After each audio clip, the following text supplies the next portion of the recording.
Trend news. Family members in court as Nnamdi Kanu's trial resumes. You are welcome to today's news. Please listen to the details and don't forget to click on the subscribe button and the bell for more notifications. The news details. The trial of the leader of the proscribed indigenous people of Biafra, IPOB, Nnamdi Kanu, resumed on Wednesday at the Federal High Court in Abuja. Mr. Kanu made an appearance in court wearing his regular Fendi outfit, despite the order by the trial judge, Justice Binta Onyanko, that the DSS should allow him to change his outfit before his next appearance in court. Meanwhile, his family members were spotted in the courtroom as they exchanged pleasantries before the hearing commenced. Counsel to Nnamdi Kanu, Mike Ozekome, at the commencement of the hearing, complained to the judge that the DSS have refused to allow Kanu to change his clothes, contrary to a definite order of the court that he must be allowed to wear a new outfit. Ozekome added that thrice, Kanu's younger brother has been denied access to DSS facility where Kanu was detained. The lead counsel lamented that since Kanu was arrested and detained, his eyeglasses were seized by the DSS and has not been returned to him. He asked that his glasses be returned to him so he does not go blind. However, Justice Onyanko said, the complaint has been noted and directed Ozekome to proceed with the business of the day. The court, as at the time of this report, is hearing the application challenging the property of Nnamdi Kanu's trial, as well as competence of the charge against him. Today was the Wednesday, which is today, is the trial of Mazi Nnamdi Kanu, and he was seen on the courtroom in his regular Fendi outfit, and the chief high judge, the judge has told the DSS to allow him have a change of clothes instead of putting on the same clothes every time he has hearings. But the lead counsel made it known to the DSS and to the judge that the DSS refused to allow Kanu to change his clothes. Even his eyeglasses were seized from him. That they should give him his eyeglasses and give him the chance to always change his clothes. The clothes are not good on him as usual any longer. And it was seen that the family of the IPOB leader, Mazi Nnamdi Kanu, were seen in court before the commencement of the hearing. They were exchanging pleasantries, happy to see one another after a very long time.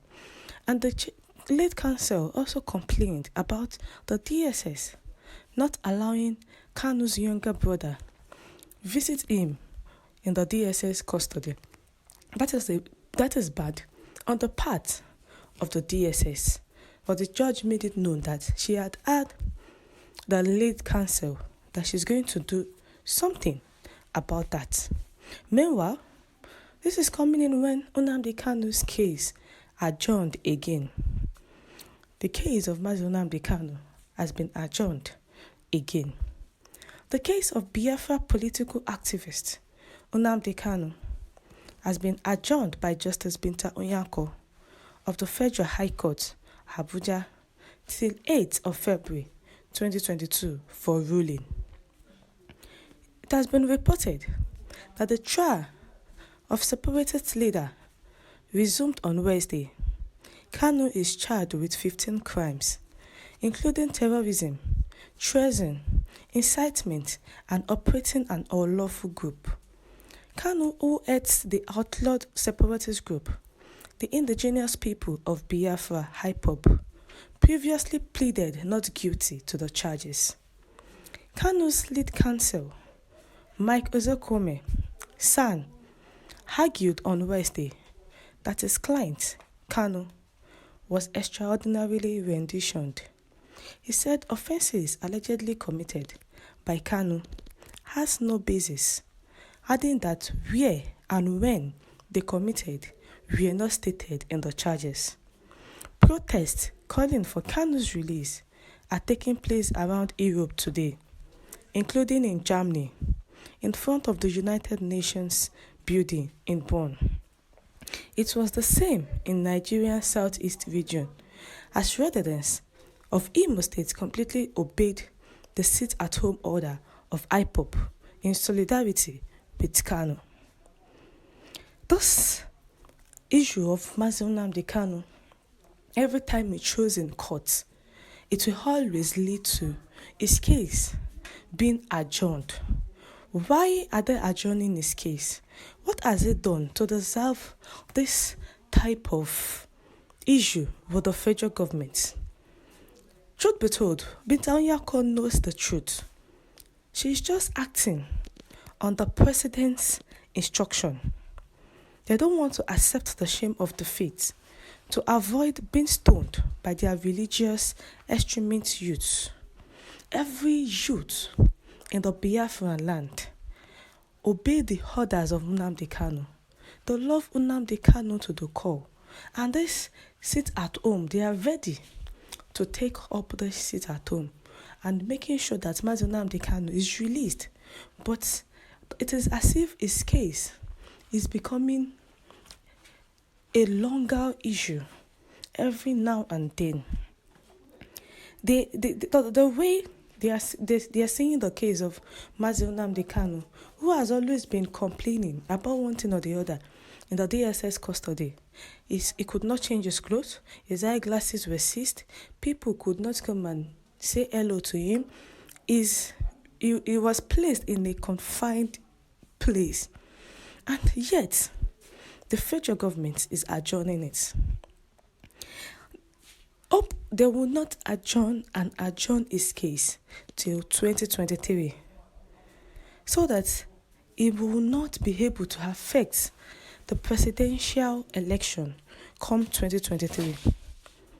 There is something supernatural about incarceration and leadership. The life of Mandela and Obasanjo is an attestation to this fact. It is quite unfortunate they are still holding the fearless freedom fighter, but unknowing to them, they are preparing him for the greatness and unprecedented feat that lies ahead for him and the Southeast in general. So the case of Nnamdi Kanu is a trending news now, whereby his case has been adjourned to April 8, 2022. We have come to the end of the news. Thank you for tuning in.